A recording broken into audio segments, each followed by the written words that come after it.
That explains that. All right. Sorry, everyone. I was chatting away with my microphone off. It's a new computer, but that's no excuse. Can you hear me now? 109876. Let me know if you can hear me now, everyone. So I will start again. It's Naomi Wolf of Outspoken Substack Live show, and it also features on Daily Clout, our website, and on streaming platforms of all kinds. And what I was sharing is that today I'm going to read my essay, The Green Red Revolution, which I posted on Saturday, so over the past weekend. And then I'll take questions. And I would say it's a very timely essay. It's been much discussed. I appeared on War Room and Eric Metaxas's national podcast to talk about it. It's being widely shared by policymakers, which is good, but it's also kind of quickly leading to other reporting, which is also good, drawing people's attention to the kind of jihadist implications of a Mamdani victory, a possible Mamdani victory. And for those of you who may have been living in the middle of the desert for the last couple of months, again, Zohran Mamdani is the 34-year-old son of a very talented filmmaker named Mira Nair, who received $15 million from Qatar. Qatar has bankrolled her career, essentially. They own an expensive property in Uganda. They are Mamdani is a Ugandan citizen. His dad is a Ugandan citizen. Mamdani spent 11 adult years in America, going to school, living in America, benefiting from America without bothering to seek American citizenship. And it looks like he just sought American citizenship when the window to do so of 12 years was closing. And then, to my amazement, when I saw this, he's not just an American citizen. He's a dual citizen of Uganda and the United States. And his parents never bothered to, encourage him or make sure that he got U.S. citizenship.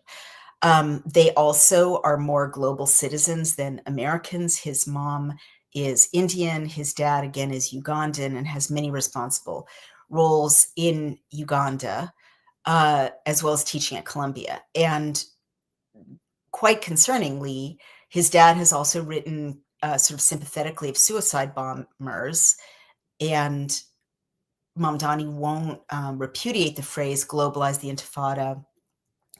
More and more of his interns, his advisors, are linked to fundamentalist, militant Islamist movements as it emerges.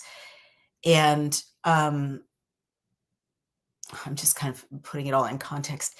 And so for the last couple of weeks, a lot of these, the centrality of the kind of fundamentalist Muslim militant implications are coming to the fore. And this is very, very serious, because right now, Mamdani is still polling ahead. He is still, at this point, with this three-way race of Cuomo and Mamdani and Sliwa, it looks like Mamdani will be the next mayor of New York City. So, in addition to everything else I'm going to share with you in this essay, please bear in mind what a massive national security risk this is likely to bring about. And even since I wrote this essay on Saturday, new evidence has emerged about Mamdani's ties to funding from hardcore militant Islamist groups. So it really does look like this is I'm literally the kind of person who never draws this conclusion, right? I want to start out by saying I love Islam. I studied Islam. I have often gone to Jummah services at my local Islamic center when I lived in the West Village. I respect Islam. I have Muslim friends. There are Muslim people I love. Muslims have been incredibly kind to me and my family when we travel in Arab countries. I want peace in the Middle East. I want, cross-faith understanding and respect. And yet, having said all of that, I now recognize that radical Islam is being used as a stalking horse to literally destroy the West, and that the Mamdani mayoral race is a critical part of that strategy, which I will prove now with my essay. Last thing I want to be sure to say, that you all hear it, is a disclosure. Daily Clout, my company, is working with Athena Clark, who is down ballot, with Curtis Lewa running as a Republican in District 46. So this is not a campaign essay. I wrote this essay, but it is a disclosure that we are helping her with her campaign. So let me just launch right in.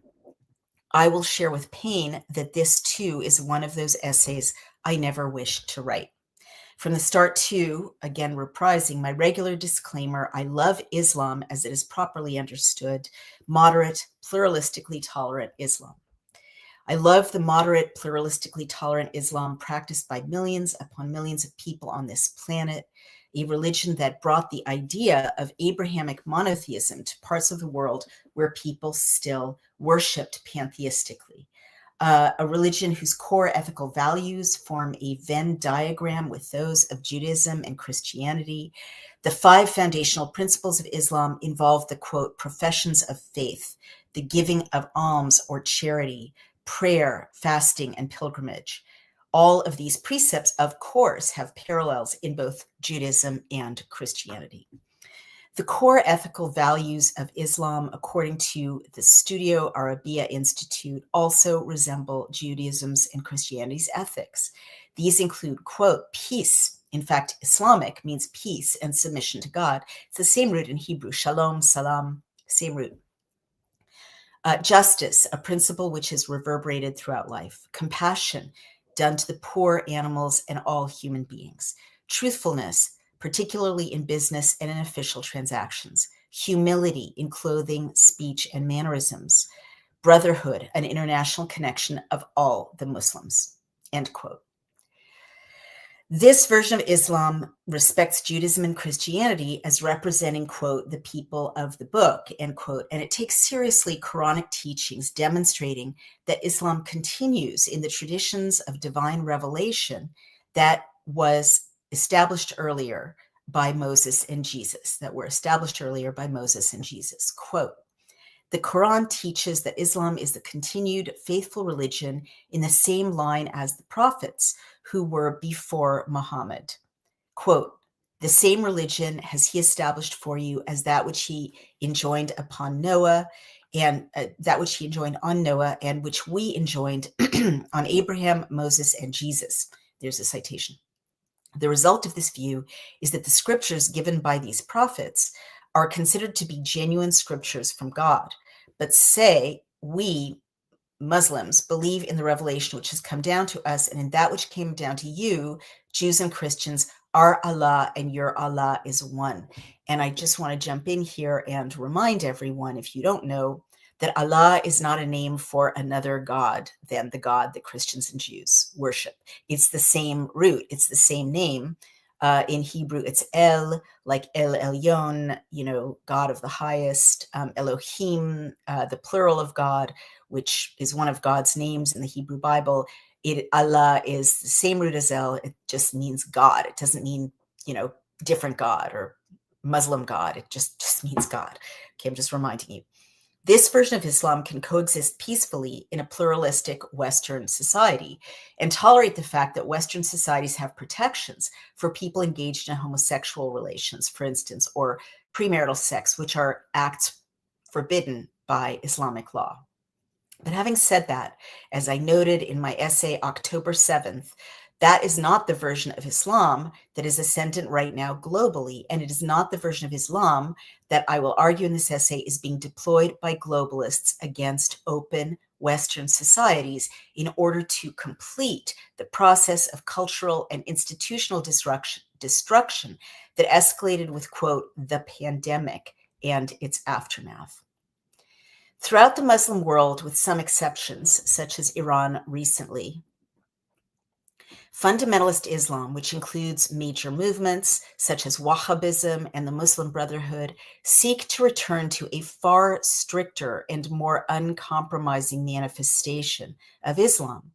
When I read a range of sources seeking to understand the distinctions between moderate and extremist Islam, I saw that there is so much debate about how to draw these lines that careful use of terms to avoid generalization is almost impossible. But whether these are sources on the Marxist left that tend to glamorize Muslim fundamentalist revolutionary movements as, quote, as being, quote, anti-imperialist, end quote, or sources on the right that fear the same dynamic for conservative reasons, most sources agree that fundamentalist Islamic movements are more than simple religious movements aimed at individuals' internal, moral transformation. They are rather political movements of great intensity and sweep. Fundamentalist Islamic movements today, knowledgeable commentators tend to agree, all seek raw power in the real world. And this is really the center of my essay right here. Quote, the idea is simple. Islam must have power in this world. And of course, I add a citation, end quote. I bring all of this up because I believe that we are seeing a reimagined set of tactics and strategies deriving from the small central group of evildoers whom I've called, quote, the globalist oligarchy, end quote. Those elite drivers of contemporary global history whom I identified in my book, The Bodies of Others, and in countless essays here, the ones who weirdly want a transhumanist oligarchical authoritarianism for themselves and a hybrid of Marxism and feudalism deployed to control and subjugate the rest of us poor, targeted serfs. To reprise my core thesis, the main goal of these globalist oligarchs is to do away with the West and with its stubborn, flexible, inspiring, democratic and civil society institutions once and for all.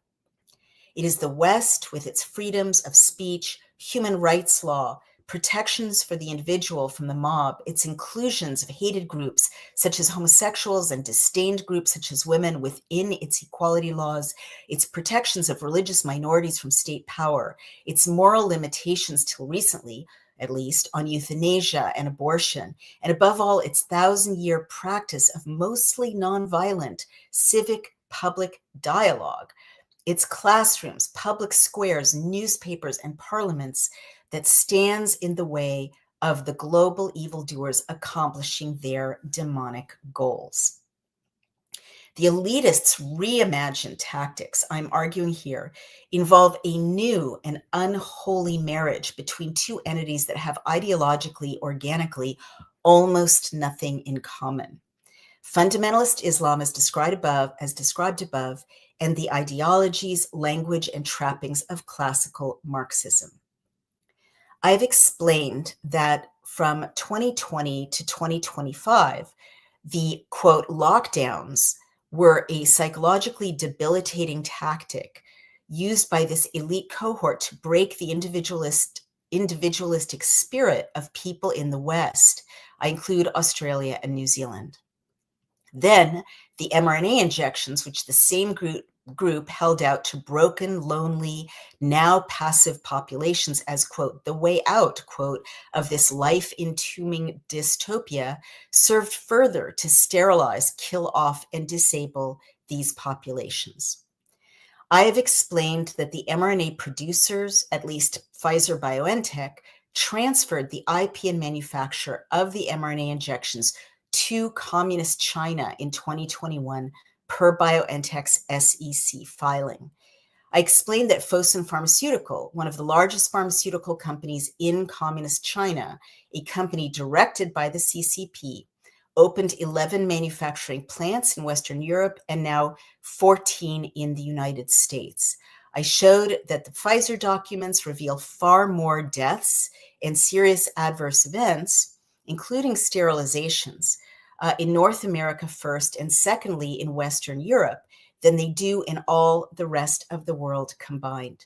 So the mRNA injection is a depopulation and sterilization instrument that is targeted to the West. I have spoken about how the CCP wants and is acquiring our farmland, 380,000 acres. Of course, I link to every fact I cite here. Our energy grid. The CCP is both, quote, owner and saboteur, end quote, per analyst Joe Trotter in the Epoch Times. Our water resources. China's richest man and China's beverage company, Nongfu Spring, bought up all the critical water infrastructure of Nashua, New Hampshire. Our ports, one Chinese company, is a conduit for 40% of US shipping container traffic. China wants all of our resources, but as my husband, Intel analyst Brian O'Shea puts it, China, quote, does not want our population.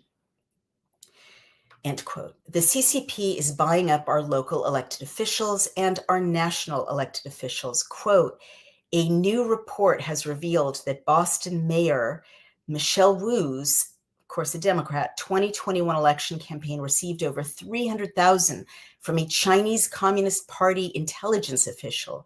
Wu is the latest in a growing list of US government officials who have been infiltrated by operatives of Xi Jinping's communist regime, a trend that experts say must be combated by the Trump administration, end quote. The CCP is funding universities. CCP funds create research partnerships at universities, skewing curricula and essentially compromising educators. Quote, last fall, the Select Committee on the CCP identified high-risk joint institutes at the following universities, all of which have failed to act on this infiltration. Duke University, University of Arizona, University of Delaware, Biden's university, Drake University, University of Houston, Keene University, University of Miami, New York University, University of North Alabama, Northeastern State University, Portland State University. Oh, wow, Portland State. State University of New York, Stony Brook. I used to teach at Stony Brook. Oh, my God. And Trine University, end quote. Stony Brook? Whoa. All right. The CCP funds US media companies, as the Times of India, but not the Wall Street Journal, which took the money, reported. China's propaganda publication, China Daily, paid out millions to US publications for special supplements. And this, claims an independent report, skewed those publications' coverage of China. $700,000 to Time magazine, $371,577 to the Financial Times, $291,000 to Foreign Policy, $272,000 to the LA Times, and over $1 million to additional outlets. The Daily Caller reported that the CCP paid $4.6 million to the Washington Post and almost $6 million to the Wall Street Journal. I could go on and on about the CCP funding US sports teams and influencers and social media platforms. The larger point, though, is that I believe that globalist oligarchs aligned with the CCP as its advance troops from 2020 to 2025, and then used pharmaceutical, biological warfare, and other forms of warfare, including demoralization in media and AI manipulation on social media, and the cultural dilution created by mass immigration to target the West. And I think SFK says Chinese grow houses all over Maine and other New England states. Mill's brother is doing the real estate deal. Oh my God, that explains a lot. And SFK also says Janet Mills is too close to China. That is so interesting. I have such a vivid memory of protesting lockdowns and mandates in Maine with Maine State Senator Heidi Sampson, who's a friend of ours, and the whole the state house was shut down. You couldn't go in. We went in, and Janet Mills, chief of staff, I believe, confronted me as I went in with a filmographer, videographer, and said, "You don't belong here. We're press. We were journalists," and they kind of, ushered us out or manhandled I don't know if they manhandled us. They forcefully removed us, like escorted us assertively out of the building. That explains a lot. My point is that now is that from 2023 to 2025, public awareness of this threat from China and from mass immigration and from pharmaceutical and other biological attacks grew. A great deal of credit for this Western awareness of the threat from China should go to Steve Bannon of War Room, the reporting of Natalie Winters in the National Pulse, and to the Epoch Times itself. Other voices, including my own, amplified. I'm just noting that we don't really have the stream on X in my X. So, producer, if you're listening, please try to hook up. Oh yeah, it's on my X. That's good. Guys, let me know if you can see me and hear me, because it's a surprisingly low number of comments considering how wide my reach is. Just want to make sure I'm not being censored, but I'll just carry on. Other voices, including my own, amplified warnings related to threats from contaminated or toxic or intentionally sterilizing pharmaceutical products. RFK Jr. and Children's Health Defense explained threats from the food supply. Activists such as Representative Marjorie Taylor Greene took aim at geoengineering, and such luminaries as economist Catherine Austin Fitts explained the looming, quote, control grid to be made up of mass digital surveillance, digital ID, and central bank digital currencies. By 2025, the Rasmussen report showed that the majority of Americans, 56%, believed that the mRNA injections caused deaths. So bottom line, Western people woke up to these various aligned threats, and they did so just in time. The resistance was rapid and widespread. Alternatives for Deutschland, which supports popular sovereignty, nationalism, and the end of mass immigration and an exit from the European Union, topped the ranking of political parties in Germany in April 2025. A populist anti-immigration nationalist prime minister, Sanai Takaichi, and President Trump was just in, or maybe still is in Japan, was elected in Japan. Populist nationalist anti-immigration leader, Prime Minister Giorgia Meloni now leads Italy. In Britain, where Prime Minister Keir Starmer's police forces have been arresting British people for exasperated tweets, thousands of patriotic St. George's flags have been put up by British citizens in towns and cities and pulled down again by local councils to be rehoisted again by British citizens in an ongoing grassroots battle throughout the country. Irish people too are marching, sometimes violently, against mass immigration and to protest sexual assaults against Irish girls committed, by immigrant men. My point is the globalist oligarchs are running out of time. A mass awakening to the methods of 2020 to 2025 is increasingly general. More and more people are resisting reliance on big pharma or big medicine or big partisanship. They are trying to get their national sovereignty back. They are rejecting the dilution of their cultures and their physical boundaries that has been created by the millions of mostly illegal immigrants from fundamentalist states or from failed states that have been imposed upon their orderly nations by globalist policies. These Westerners are keeping their cash and investing in gold and buying low-tech phones that surveil them less. They are joining again in churches and synagogues and town halls. The coalition that tried to kill, disable, or sterilize most of us via mRNA injection did not ultimately succeed. Live births are indeed down 15 to 30%. 15 to 20% throughout the West. One horrific study after another, from Israel to the Czech Republic to Canada, confirms this drop in live births among mRNA vaccinated women, which I have been explaining to you and to anyone who will listen exhaustively for 4 years. Excuse me. But people are increasingly refusing to pump untested vaccine material into their children's bodies. Quote, kindergarten routine vaccination rates continue to decline, end quote, link. So the next generation of Western children to survive to adulthood may be even healthier than the pre-pandemic generation. Where does all this awakening leave the globalists? Their old methods and alliances no longer work. We have been alerted to them. Enter fundamentalist Islam as the globalists' new mercenaries. Here is where it gets very difficult for me. There is nothing lovable or redeeming about the CCP, so I'm at liberty to write about them with complete hostility. But Islam, as mentioned above, includes millions of peaceful, ethical, and highly evolved people, and it contains extremist, tribalist thugs. Also, critics of the CCP don't risk fatwas against them. Critics of fundamentalist Islam do. Hence the pounding headache I get when I venture into this territory. But this must be written.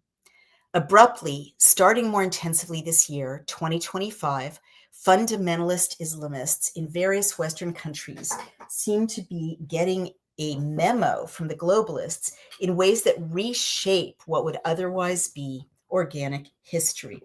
I'm sorry, I'm just making sure I don't lose you by plugging this in.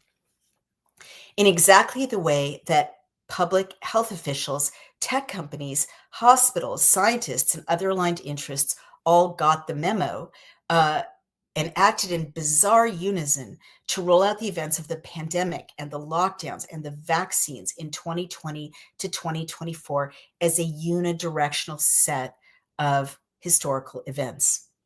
All over the West, for instance, large groups of fundamentalist Muslim men began in 2025 theatrically to pray in public spaces. A, quote, massive Eid al-Adha, end quote, prayer manifestation occupied New York's Washington Square 4 months ago. 8,000 Muslims gathered for Eid namaz in New York's Central Park recently. These massive public demonstrations of Muslim prayer in New York are not religiously obligatory. I went to prayer in the past in the NYU Islamic Center depicted in the background of the image I'm going to show you. It was indoors. There are 581 mosques in New York City where Muslims can pray indoors. And there you see this massive public prayer in Washington Square. And right behind, literally right behind that, in that red building, or to the left of that red building, down that street, is the Islamic Center, NYU's Islamic Center, where hundreds of people can pray indoors. The UK is also ceding public ground daily to radical Islam. The Festival of Barat website reports that the UK now allows Muslims to issue the call to prayer 5 times a day on loudspeakers. So that, just an aside, this brings up important free speech questions, especially in the US. Britain doesn't have a First Amendment, but it does have human rights law that guarantees freedom of speech. However, it doesn't guarantee the establishment of a state religion. And the state religion in Britain is the Church of England. Like, they have a state religion. So this raises very, very important questions for Britain. You know, can you just ignore your own state religion and turn another religion into your state religion? In America, the fact that they're broadcasting public prayer in places like Michigan definitely raises First Amendment separation of church and state issues, in my view. You know, we're not allowed to have creches because of a Supreme Court decision. We can have public call to prayer from the Quran. It's questionable, right? It also, but then the counter argument is, well, then we shouldn't have church bells ringing. I mean, it's going to be a very tough Supreme Court decision, but I think someone has to bring that lawsuit so that Supreme Court can figure it out. The new head of Ofsted, the body that inspects public schools in the UK, is a mufti, though the state religion of Britain is the Church of England. UK parents are reporting, and the visits are confirmed, that children in Britain are being taken to mosques where they are instructed to kneel, something that religious Christian and Jewish parents would find quite blasphemous. Parents are reporting that meat in many British schools is halal or killed according to Muslim religious ritual. This too is independently confirmed, and I cite the link. Again, since slaughterers offer a prayer to Allah over halal meat, it is quite a confrontational act of symbolism to put halal meat into British school lunches. Middle East, I mean, just imagine the outcry if all of Britain or, cities in America decided to have only kosher food and kosher kitchens. It would be madness. Middle East Forum tracks demographic change in the UK. Muslims are now 6.7% of the British population. Quote, the UK could fall into the hands of Islamic fundamentalists, end quote, and become, quote, an Islamist state with nuclear weapons, end quote, says Suella Braverman, former British Home Secretary. So this is not like a marginal figure. This is a former British Secretary of Domestic Security. Demographic change is the defining megatrend with the most important implications for Europe's societies, culture, and governance structures. This is still that quote. Just look at the percentage of Muslims in the country's major cities.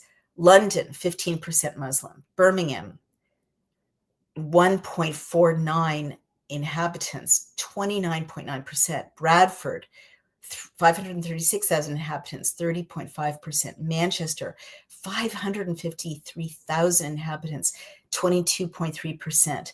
And so that's the quote. Leicester, 357,000 inhabitants, 23.5%. Nottingham, these are huge numbers, 331,000 inhabitants, 12.2%. Blackburn, 148,000 inhabitants, 35%.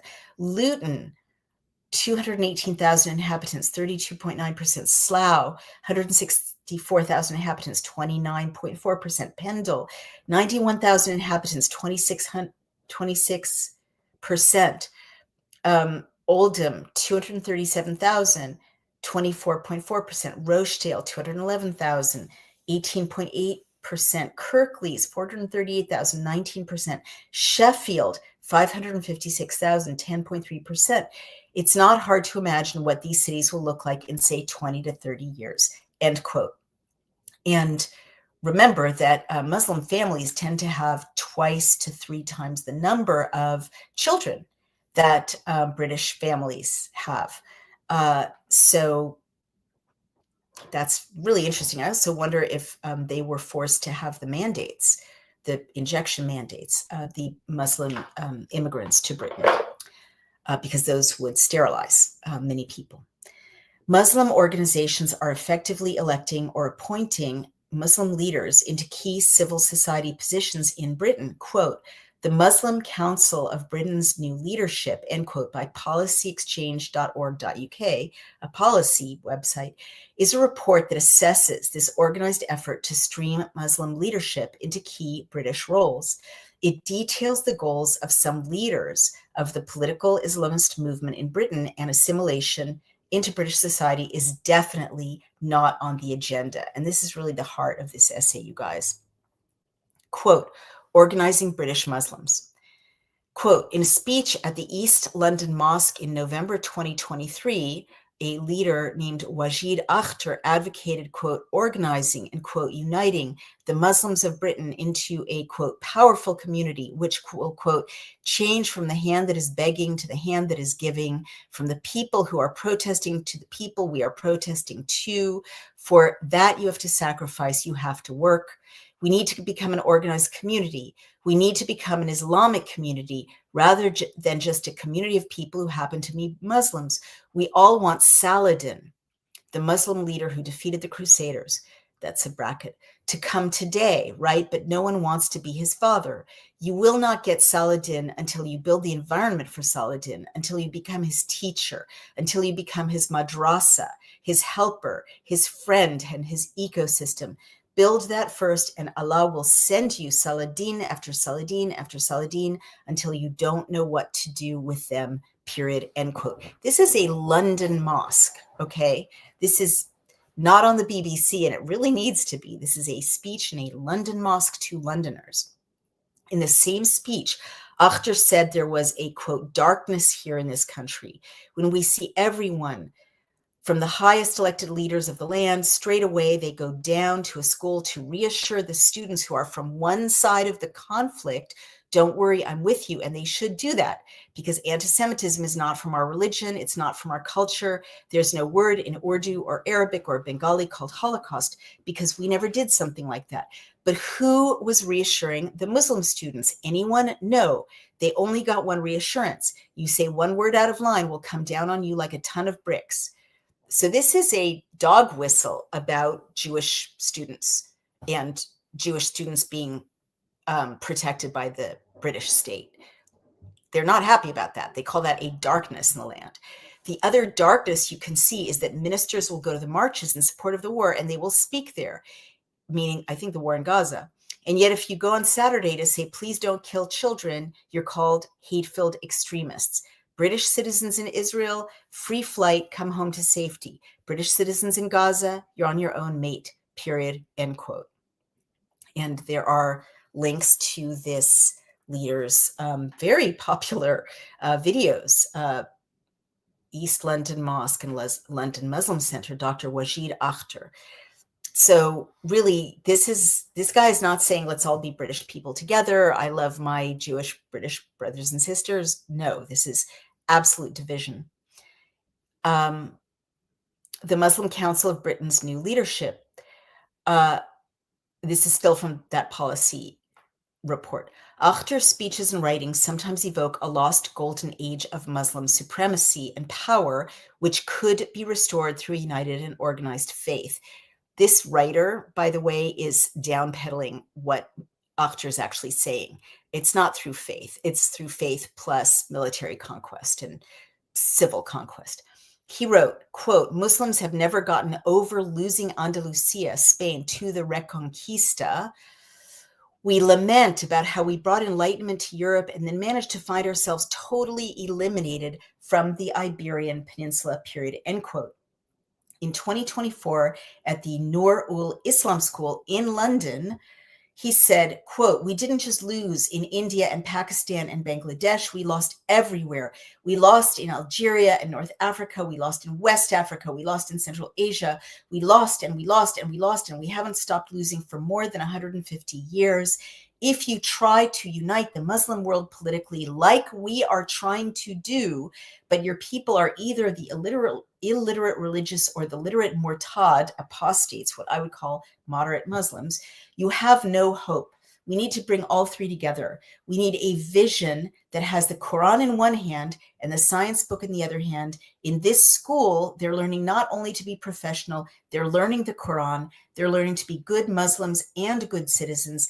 They're learning what the difference is between morals that come and go and morals that we can live by and stick by. If we unite, we can win.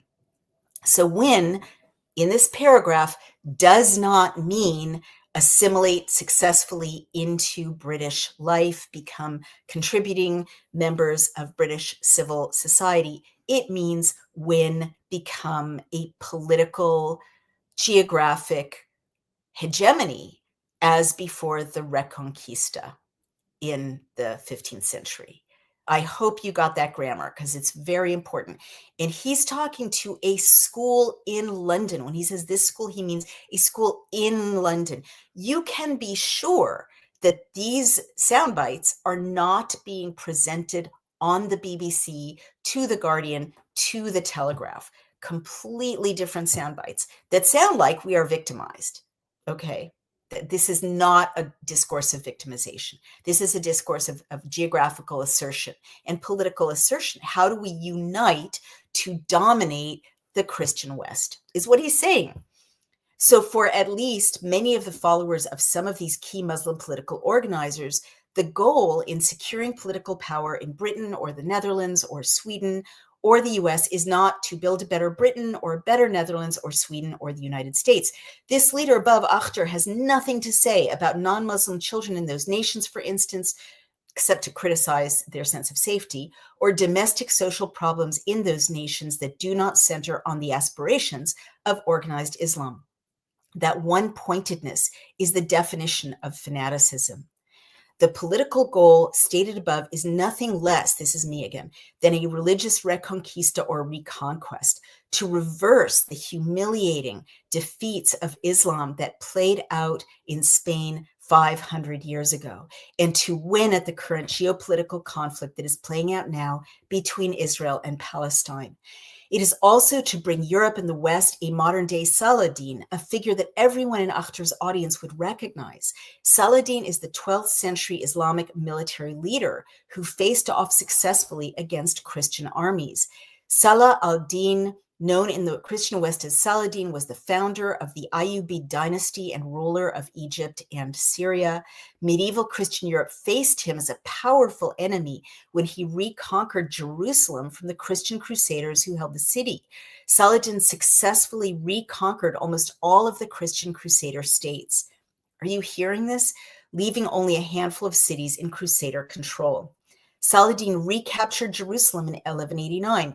You see from the bright yellow regions on the map below that Saladin reconquered from the Christian West almost all of what modern radical pro-Palestinians see as, quote, Palestine, from the river to the sea. So this has, and it's over there on your, you see that yellow on the edge there. I think that's your left, my left, maybe your right. Okay, there's Israel way over on the edge of the image. Modern Israel would all be targeted by a new Saladin. There's no two-state solution here. 1948 is gone. But so is a lot of other countries. So by invoking Saladin, Akhtar is not expressing any kind of goal of Muslim-British integration into a multi-ethnic, multi-religious state. He's expressing a politics of Islamic militarized conquest. Bizarrely, unless you assume, as I now do, that the globalist script has sought a new set of alliances to achieve its post-2020 aims, the UK has recently facilitated the empowerment of such leaders and such agendas, and AI can now create scripts to dominate or subvert a nation, culture, or social group inch by inch, symbol by symbol, in tiny increments. I see that happening in both the US and the UK. One methodology at work in the UK appears to be formalized two-tier law enforcement and a two-tier judiciary. British citizens such as Mom Lucy Connolly got sentenced to 31 months in prison for angry anti-immigrant, or as the BBC puts it, race hate tweets, even as a non-stop stream of reports of extremely violent sex crimes against British girls and women are met with the judiciary equivalent of slaps on the wrist, or with justifications such as the perpetrator's alleged cultural lack of familiarity with rape or the sexual abuse of children as criminal offenses. This is insane, I would argue, since Islam criminalizes both in Muslim countries, unless you're married, of course, to the woman or engaged to her. That's Lucy Connolly. As she just got out of prison for a tweet. A surreal Daily Mail story reported that an 18-year-old rapist of a teenage girl was spared prison time by a British judge because the judge learned that the rapist was a student at an Islamic school that taught him that, quote, women were worthless. I linked to this. Similar confirmed stories are emerging from UK courts in numbers too voluminous even to follow. As someone who has worked in a rape crisis center in Britain and followed sex crime law in Britain for 40 years, I can tell you, you do not get consistent stories such as this regarding rape sentencing unless some kind of larger policy or guidelines are being enacted. The appropriation of public space by Islamic crowds who are not seeking integration into British civil society, but rather their own agendas abound, again escalating dramatically worldwide this year. Furious pro-Palestinian marches in London and in other UK cities are being permitted by UK police to proceed with impunity, even as a Jewish lawyer observer of one such protest was taken into custody for 10 hours because his Star of David, quote, antagonized the protesters. And I linked to this. This performative conflict is not stopping in public spaces or in legally permitted protests.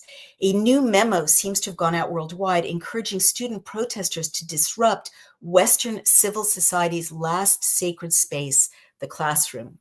Professor Michael Ben-Gad, an economics professor at the University of London, faced an eruption of protesters in his classroom who objected to the fact that in the 1980s, the professor served in the IDF as all Israelis must. Professor Ben-Gad reportedly said that protesters who had created chaos in his classroom threatened to have his, quote, head chopped off. The last civil society space that unites us all in the beautiful Western value of impartial learning and open debate has been breached. And there is an image of that. What I'm arguing here is that Palestine is not the point. As Professor Ben-Gad himself astutely observed, these eruptions escalated after the Palestine-Israel ceasefire of early October 2025. He noted that an industry depends on hating Israel and that the pro-Palestinian movement is looking for a new rationale. But I would say, taking our viewpoint out to the broadest possible perspective, that Israel-Palestine issues are only the pretext for this escalating claim on Western public space and disruption of Western civic rituals. The goal is just what Wajid Akhtar said to a radical Muslim audience. The goal is domination of the West by radical Islam and the extinction of the Christian and Jewish and Hindu and atheist, secular and open West. So the disruption is the point. The dominance displays are the point. This brings us to New York City. We are seeing something completely impossible to process normally in New York from a sane American political perspective. An avowed socialist candidate, the Democratic frontrunner Zohran Mamdani, has promised a grocery list of Marxist secular deliverables: state-run housing, state-run grocery stores, state-run fast free buses. His also surreal explanation of how free buses will keep bus drivers safer is that homeless people will not be tempted to attack the drivers, enraged perhaps by a demand for a fare. Quote, a key reason we have to make the bus free is that it reduces assaults, end quote. Mamdani has also promised deliverables that no one in New York is asking for, but that are utterly degrading and destructive to the city, such as the legalization of prostitution, which will simply empower cartels and human traffickers. Mamdani bashed NYPD as, quote, racist and, quote, anti-queer. But homosexuality is explicitly forbidden by Islam, and prostitution is frowned upon by Islam as zina, or sexual lawlessness. Quote, from the Islamic standpoint, homosexuality is a forbidden action, a major sin, and anyone who partakes in it is considered a disobedient servant to Allah that will acquire his displeasure and disapproval. This is clearly stated in the three main sources of Sharia, the Quran, the Sunnah, and the consensus of all scholars, which extends from the time of the Prophet till today. There's never been any debate or discussion regarding this viewpoint among the scholars past or present, simply because the matter was always comprehensive and immutable, end quote. That's a quote from a Muslim scholarly site. Mamdani posed with drag queens, but transgenderism is completely haram or forbidden.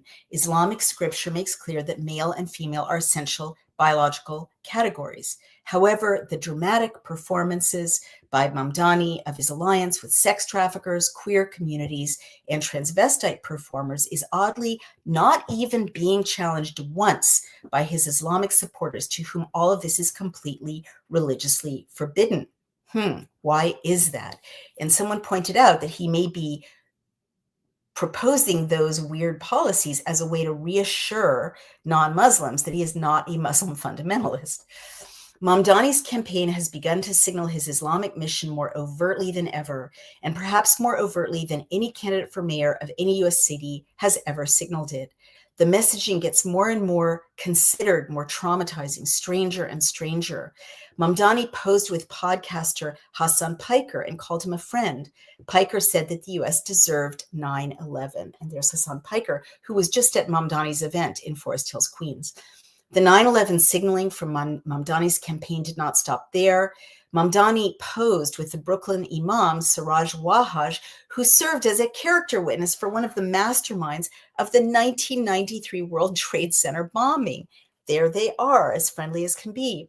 Mamdani then gave a tearful press conference in which he made the case that it was Islamophobic to raise questions about these affiliations, and that his aunt in a hijab, who stopped riding the subway after 9/11 to avoid mean looks, was the central character in the victimology of 9/11. By the way, that has turned out to have been debunked as well.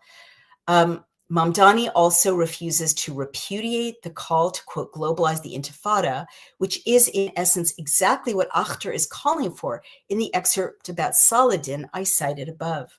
As a former political consultant, I am looking at this pattern, especially as it is escalating closer and closer to November 4th with dismay. I do not think that this is about getting elected. That kind of posturing does not help Mamdani get elected. I think it's about something else. No one who actually wants to be elected mayor of a city that was brought to its knees by 9/11, a city with millions of Jews and others who would be horrified by such iconography, would make these campaign choices. Whatever you think of this content, it is all what we in the politics business would call, quote, off message.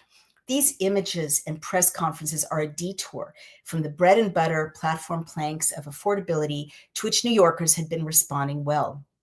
So I'm beginning to think that Zohran Mamdani's campaign is not only not a grassroots, organic New York campaign, we knew that. And since I wrote this essay, 2.5 million in globalist and Islamist funding has been documented by Fox News as flowing to Mamdani.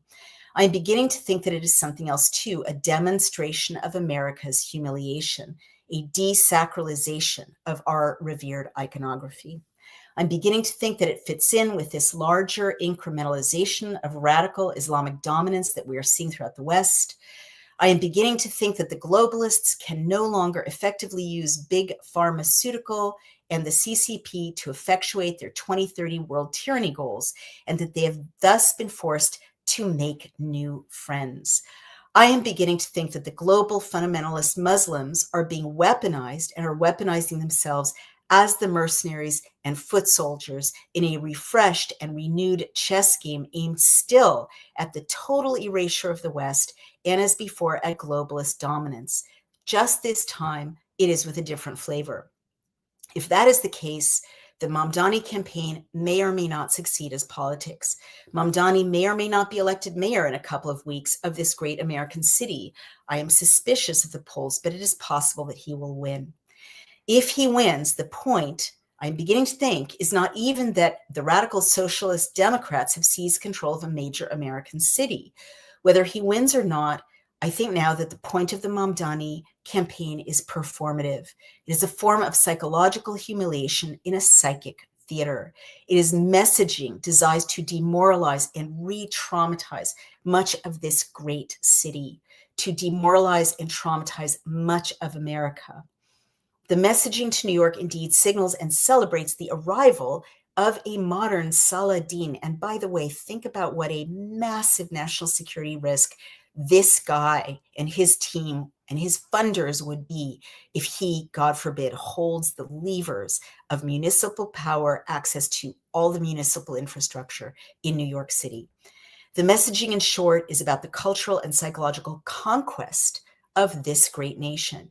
And it is not Islamophobic in the least to be forced with great sadness to conclude that. That's the end of my essay, you guys. And SFK says Ireland is almost being gift wrapped to the Islamic Brotherhood. I see that. I see that. It's shocking. And you have a new president, as I understand, who is all about, Ireland last, immigration first. Sarao says, what happened to you? By the way, I mentioned in my essay that it's much easier to criticize the CCP than Islamist fundamentalism because the CCP doesn't at least overtly issue death threats or fatwas. And since I wrote this essay, I've had nonstop bots and trolls communicating threats of violence to me, including one just this morning, RIP. So lots of bots and trolls. If you're a human being, identify yourself or give an example of what you're talking about.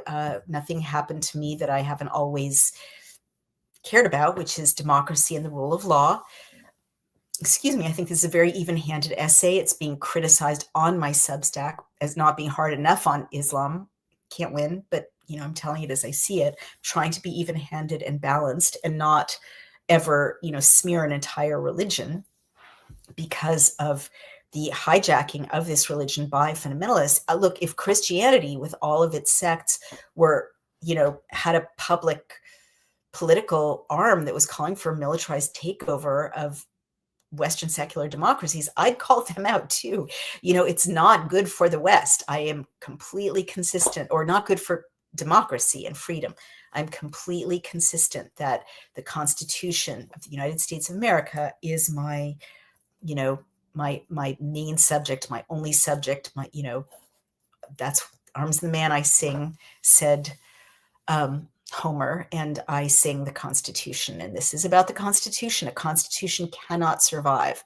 Our Constitution cannot survive in alignment with what Achter is calling for. Can't.